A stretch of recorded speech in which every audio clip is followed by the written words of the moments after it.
السلام عليكم ورحمة الله تعالى وبركاته. الحمد لله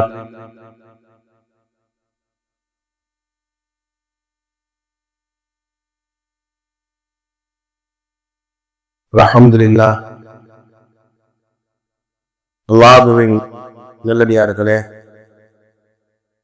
அருமை சகோதரர்களே, அல்லாஹ்வுடைய பொறுப்புகளினால் நாள்தோறும் சில நல்ல விஷயங்களை அறிந்து வருகின்றோம். அந்த அடிப்படையிலே இந்த ஜும்மாவுடைய பயானிலே ஒரு செய்தி உங்களுக்கு நான் சொன்னேன்.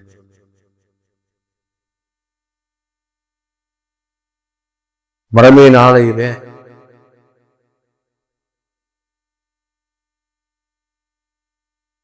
அல்லாஹ்விடத்திலே 8 விஷயங்கள் சாட்சி கூறுகின்றது. அதிலே ஒரு அடியானை காப்பாற்றக்கூடியது பெருமானார் ஸல்லல்லாஹு அலைஹி வஸல்லம் சிபாரிசும் அல்லாஹ்வுடைய அருளும் என்பதாக நான் சொன்னேன். ஸல்லல்லாஹு அலைஹி வஸல்லம் சிபாரிசை பெற்றுத்தரக்கூடிய 3 காரியங்கள் சொன்னேன். அதிலே ஒன்று, ஸல்லல்லாஹு அலைஹி வஸல்லம் 40 ஹதீஸ்களை மனனம் செய்கிறாரோ அவருக்காக பெருமானார் சாட்சி கூறுகிறார்கள் என்பது மட்டுமல்ல, அவருக்காக மறுமையிலே சிபாரிசு செய்கிறார். குன்தலவோ ஷாஃபியல் ஷஹீதா, அவருக்கு நான் சாட்சியாளாக சிபாரிசு போனார் என்று பெருமானார் சொல்றார். அந்த அடிப்படையில உங்களுக்கு என்று முதல் தினந்தோறும் ஒரு ஹதீஸ் உங்களுக்கு நான் சொல்வேன். சிறிய ஹதீஸ் தான், அதை மன்னனம் செய்து கொள்ளுமாறு கேட்டுக்கொள்கின்றேன். பயான் வெளியிடுகிற நேரத்திலே அந்த ஹதீஸ் உங்களுக்கு மேலே எழுதப்பட்டு இருக்கும், அதை நீங்கள் பார்த்துக் கொள்வர். முதலாவது ஹதீஸ் என்னவென்றால், கால நபி ஸல்லல்லாஹு அலைஹி வஸல்லம் அத்தீனு யுஸ்ருன். கால நபி ஸல்லல்லாஹு அலைஹி வஸல்லம் பெருமானார் ஸல்லல்லாஹு அலைஹி வஸல்லம் சொன்னார்கள், அத்தீனு யுஸ்ருன். 2 வார்த்தைகள் தான்.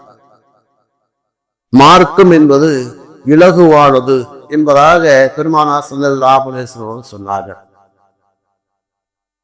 இதை பற்றிய சில செய்திகள் உங்களுக்கு சுருக்கமாக கூறுகிறேன். பொதுவாக ஹஜ்ரத் ரசூலுல்லாஹி ஸல்லல்லாஹு அலைஹி வஸல்லம் இந்த மார்க்கம் என்பது மிகவும் இலகுவான ஒரு மார்க்கமாக இருக்கின்றது. ஏனெனில் முந்தைய காலத்தில் இருந்த மார்க்கங்கள் எல்லாம் மிக கடினமாக இருந்தது.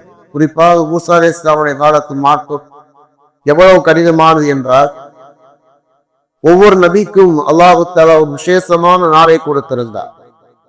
அதாவது மூசா அலைஹிஸ்ஸலாமுடைய காலத்து மக்களுக்கு சனிக்கிழமை என்பது விசேஷமான நாள். அதாவது ஈசா அலைஹிஸ்ஸலாமுடைய மக்களுக்கு ஞாயிற்றுக்கிழமை என்பது விசேஷமான நாள். நமக்கு வெள்ளிக்கிழமை விசேஷமான நாள். இந்த மார்க்கம் எவ்வளவு இலகுவானது என்றால், மூசா அலைஹிஸ்ஸலாமுடைய காலத்து மக்கள் அந்த சனிக்கிழமை முழுவதுமே அவர்கள் இறை வணக்கத்திலே கழிக்க வேண்டும். அவர் எந்த வகையான வியாபாரமும் கொடுக்கற வாங்குற இதுவுமே செய்யக்கூடாது. அன்றைய முழு நாட்களும் இறை வணக்கத்திலே கழிக்க வேண்டாகத்தான் அவருக்கு சட்டம் இருந்தது. எனவேதான் அவர்களால் அதை கடைபிடிக்க முடியவில்லை. அதனால என்ன செஞ்சாங்க, அந்த மீன் பிடிக்க போறவங்கல்ல போய் என்ன செய்யறாங்க, ஒரு நாள் என்ன செய்யறாங்க, இந்த சனிக்கிழமை நேரத்திலே கடற்கரை ஓரமாக செல்கிறார்கள். அன்னைக்கு நிறைய மீன் வரும். என்ன செஞ்சாங்க, வெள்ளிக்கிழமை நைட்டே போய் பெரிய குழியை தோண்டி போட்டாங்க. கடற்கரை ஓரத்துல பெரிய குழியை தோண்டி போட்டு ஞாயிற்றுக்கிழமை போய் அந்த மீன் அழைக்கிட்டு வந்தாங்க.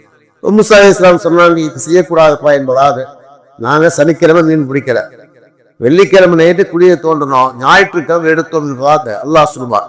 وَلَقَدْ عَلِمْتُمُ الَّذِينَ اعْتَدَوْا مِنكُمْ فِي السَّبْتِ فَقُلْنَا لَهُمْ كُونُوا قِرَدَةً خَاسِئِينَ. சனிக்கிழமை இறை வணக்கத்தில் ஈடுபடாமல் அந்த கட்டளை அவன் மீறிய காரணத்தினால் அவரை புறந்தவராக மாற்றிடும் என்று அல்லாஹ் தஆலா சொல்வார். அவன் மூசா அலைஹிஸ்ஸலாமுடைய காலத்து மக்களுக்கு அந்த சனிக்கிழமை என்பது விசேஷமான நாள்.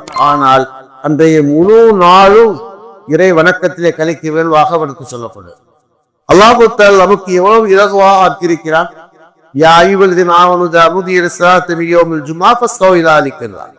ஜும்மாவுடைய துவைக்கு பாங்கு சொல்லப்பட்டால் நீங்க பள்ளிக்கு வாருங்கள். புதிய தொழுகையை முடித்து விட்டால் என்ன செய்யுங்க, இந்த பூமியிலே பரவி சென்று அல்லாஹ்வுடைய ரிஸ்கை தேடுங்கள் என்று அல்லாஹ் கூறுகிறார். அறிஞர் பெருமக்கள் எழுதுகிறார்கள், ஜும்மாவுடைய தொழுகை முடிந்து விட்டு செய்யக்கூடிய வியாபாரம் பரக்கத்தான வியாபாரம். அதனால நம்முடைய முன்னோர் செய்வாங்களால் ஜும்மாவுடைய தொழுகை பாது சொல்றோட வந்துருவாங்க. பாது சொல்ற கடை அடைச்சிட்டு வந்துருவாங்க. ஜும்மா முடிச்சோன்னு நேர வீட்டுக்கு போக மாட்டாங்க. கடையில போய் உட்கார்ந்து ஏதாவது ஒரு வியாபாரம் பண்ணிட்டு வீட்டுக்கு போய் சாப்பிட போவாங்க. நீங்க எல்லாமே நமக்கு என்ன தலைகீழாயிட்டோம்.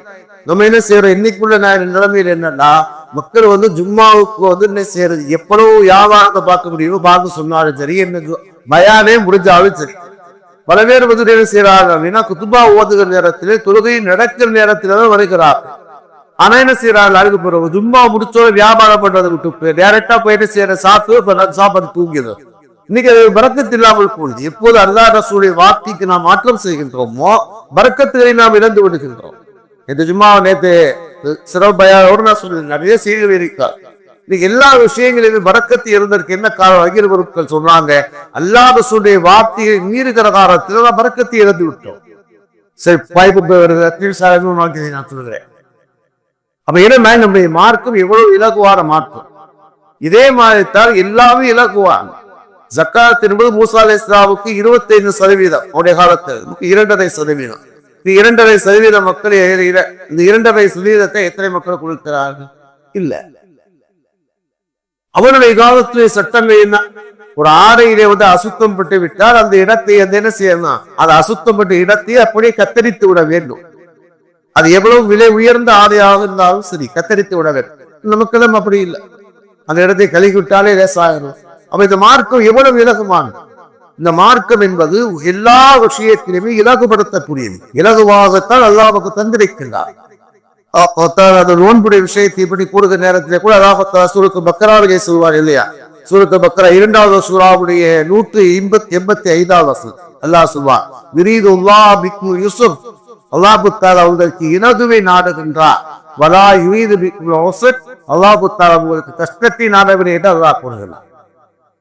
அந்த நோன்பின் விஷயத்தை கூட அல்லாஹ் நமக்கு எவ்வளவு இலகுவை நாடுகிறார். தொழுகை எடுத்துக்கொள்ள சொல்லி இருக்கிறேன், தொழுகை எடுத்துக்கொள்ள ரொம்ப இலகுவான ஒரு பெரிய ஒரு விஷயம் எல்லாம் இல்லை. இன்னைக்கு மக்கள் இந்த இலகுவான விஷயத்தை விட்டு விடுகிறார்கள். அதாவது அன்னைக்கு ஒருத்தர் சொன்னாரு, நம்ம மக்கள் நிறைய பேர் என்ன செய்யறாங்க, வாக்கிங் போறாங்க, ஆனா தொழுது போகணும் எந்த சிந்தனை இல்லாமல் இருக்கிறாரு ஒருத்தர் சொன்னார். உண்மைதான், நிறைய மக்கள் வாக்கிங் போறாங்க. வாக்கிங் போது தவறே கிடையாது. நடைப்பயிற்சி நல்ல முயற்சியமாக கொடுக்கிறார்கள். நடக்க வேறுவாகவே எல்லாரும் சொல்றாங்க, நடக்கிறது குற்றம் அல்ல. ஆனால் ஃபஜ்ருடைய தொழுகையை எத்தனை மக்கள் தொழுகிறார்கள். நடக்கிற வழியிலேயே நம்ம பள்ளியில தொழுதுதான் வாத்தி போடும் அல்ல, நம்மளை மட்டும் சொல்லி பொதுவா சொல்றோம். எந்த பள்ளியிலுமே அது ஒரு இந்த மகள வாசன பள்ளியில தான் தொழுது போகணும் என்பது அல்ல. ஓன மனிதன் செய்யற திருச்சி பூரா 150 பள்ளியாசு இருக்கு. இங்கிட்டு போனாலும் பள்ளியாசு இருக்கு, இங்கே போனாலும் தொழுகிறோம். நம்ம சுத்தியில 6 பள்ளியாசு இருக்குது. என்ன செய்யறோம் அப்படின்னு நம்ம நடந்து போகும் நேரத்தில் என்ன செய்யறோம் அப்படின்னா, அந்த கொள்கையை அந்த இடத்தில் நிறைவேற்ற வேண்டும் யோசிப்பில்லை. நம்முடைய முன்னோர்கள் ரொம்ப கவனமா இருந்தோம். நான் ஒரு சொல்லியிருக்கேன், திண்டுக்கல் யூசுப் வியாபாசாவுடைய ஆரம்பிச்சவங்க ஹலிநசர் எந்த டிராவல் பண்ணாலும் இந்த டிராவல்ல எந்த தொழுகைக்கு எந்த பள்ளிவாசல போய் தொழுகணும் அப்படிங்கிறத கரெக்டா டைம் ப்ரோக்ராம் போடுவாங்க. அந்த தொழுகையை இமாம் ஜமாத்தோட தொழ வேண்டும் என்ற அடிப்படையில ப்ரோக்ராமே போடுவாங்க. ஜமாத்து கூட மிஸ் ஆகா, மேக்சிமம் ஜமாத்து கூட மிஸ் ஆகா. அப்படி மிஸ் ஆகுது அப்படின்னு கேட்டா அவங்க அந்த இடத்துல அந்த பள்ளியில போய் உட்காந்து கூட போறவோட தொழுவாங்க. ஆனால் எந்த ஒரு தொழுகையும் ஒரு கலாபா ஆகவே கிடையாது. அப்ப அவ்வளவு ஒரு பேருவாக நம்முடைய முன்னோர்கள் தான். அதனால அல்லாஹ் என்ன குறை வச்சா நல்லா இருக்கான். அல்லாஹ்வுடைய உதவிப்பட்டு இந்த உலக நாடுகள் பூரா போனாங்க. மார்க்கத்தை சொன்னாங்க, இன்னைக்கு என்ன செய்யற எல்லா பிள்ளைங்க எல்லாம் எல்லாம் வர்க்க செய்யத்தான் செஞ்சாங்க. தொழுகை என்பது இவ்வளவு இலகுவான ஒரு விஷயம் தான். எந்த அதாவது எதுக்கு நான் சொல்றேன் அப்படின்னா, முந்தைய காலத்தோடு பள்ளிவாசல போய் தொழுதாதான் தொழுகை கூடும். ஜொயினத்தில் மஸ்ஜிதும் தஹூரா பெருமானா சொல்லுவாங்க, உலகம் முழுவதும் பள்ளிவாசல், எங்க வேண்டாலும் தொழுகலாம். அதே மாதிரி முந்தைய காலத்தோடு என்ன செய்யணும், உழு செய்யணும். உழு செஞ்சுதான் என்ன செய்யணும், தொழுகிறோம். குளிப்பு கடமையாயிருச்சு அப்படின்னு கேட்டா அவர் கட்டாயம் குளிச்சுதான் ஆகும். அவர் என்ன குழுதா இருந்தாலும் என்ன உடம்பு செல்லாம போனாலும் அவரை குளிச்சுதான் ஆகணும். அடுத்த ஆப்ஷன் உங்களுக்கு கிடையாது. நமக்கு இந்த பூமி முழுவதும் பள்ளிவாசல். பூமி முழுவதும் தயமம் செய்து கொள்ளலாம். தயமம் செய்து அந்த காரியத்தை நடக்கும். தயமை எப்ப செய்யலாம்? ஒளி செய்யணும். ஒளி செய்ய முடியல. ஒளி செய்ய முடியலன்னா சுந்தரியை பண்ணாலும் ஒளி செய்ய. சில பேர் யோசிக்கிறாங்கன்னு சொல்லுவாங்க, ஏற்கனவே சட்டம் கிட்டார், இப்ப ரொம்ப குளிரா இருக்கு, பச்சை தண்ணியில ஒளி செய்ய முடியாதா, தயமம் செய்யலாமா? தயமம் செய்யக்கூடாது. சுடுதண்ணீரை இந்த தினசரி சுடுதண்ணீரையும் இவரால் பயன்படுத்த முடியல அப்படின்னா தயமம் செய்ய முடியும். சுடுதண்ணியை கொண்டு குளிக்க முடியும், உழவு செய்ய முடியும்னா சுடுதண்ணியை யூஸ் பண்ணணும். அதுக்கான சிரமத்தை அவர் எடுத்து ஆகணும். அதுவும் இல்லாவிட்டா தயவு செய்து கொள்ளலாம், தப்பு இல்லை. தொழிலை பொறுத்தவரை நின்று தொழுவோம், நின்று தொழுவ முடியாது, உட்கார்ந்து தொழுவான், உட்கார்ந்து தொழுனா படுத்து தொழுவோம். எப்படியும் ஒண்ணுங்க ரமலான் நோன்பு வைத்து நல்லா புத்தாக்கியை பொறுத்தினார். ஒருத்தர் உடல்நிலை சரியில்லாம இருக்காரு, ரமலானுடைய காலத்துல உடல்நிலை சரியில்லாம இருக்காரு, அது சிலிண்ட கீட்டத்தோட பிரயாணம் பண்றாருன்னா அந்த நோன்பை அவர் அப்போது வைப்பது அவருக்கு சிரமமாக இருக்கும் என்றால் விட்டுவிடுவதற்கு அனுமதி. விட்டு என்ன செய்யறோம்? அந்த ரமலானை காலம் முடிந்ததுக்கு பிறகு கலா செய்யறான். ஒருவர் நிரந்தரமான நோயாளியாக இருக்கிறார், அவரை நோம்பு வைக்கவே முடியாதவரா இருக்கார், என்ன செய்யலாம்? ஒரு நோம்புக்கு போகிறோமா ஒரு ஃபிதியா. ஒரு ஃபிதியானா என்ன? ஒரு 100 ரூபாய். அந்த 100 ரூபாய் கொடுத்துட்டா அப்படின்னு கேட்டா அவருடைய கடமை நீங்கி விடுகிறது. சரி, அவர் இப்போது ஒரு நாள் சக்தியில பொருளாதார சக்தியில ஒண்ணு பிரச்சனை தோபா சக்தியில சரியாயிரும். அப்ப எவ்வளவு இலகுவாக இந்த என்ன செய்யற இந்த மார்க்கம் இருக்கிறார். அதைத்தான் பெருமானா சொல்வார், அத்தீன் ஈஸ்வரன், இந்த மார்க்கம் மிக இலகுவான், இந்த மார்க்கம் மிக இலகுவான். அந்த இலகுவான ஒரு விஷயத்தை கடைபிடிப்பதற்கு மக்கள் செய்யற கைவிடான் நிலுவைதான் இந்த இடம் உங்களுக்கு சொல்லக்கூடிய ஹதீசகம் என்று சொன்னால் பெருமானா சொன்னாங்க, அத்தீனு யூசுருள், மார்க்கம் என்பது இலகுவானது என்ற முதலாவது திசையிலே நிறைவேற்றிக் கொள்ளுங்கள். இதை கேட்டோம், அதை கடைபிடிக்கலாம். أشهد أن لا إله إلا أنت نستغفرك ونتوب إليك. قال سبحان ربك رب العزة عما يصفون وسلام على المرسلين والحمد لله رب العالمين. صلى الله عليه وسلم. صلى الله عليه وسلم. صلى الله عليه وسلم. صلى الله على محمد يا رب العالمين.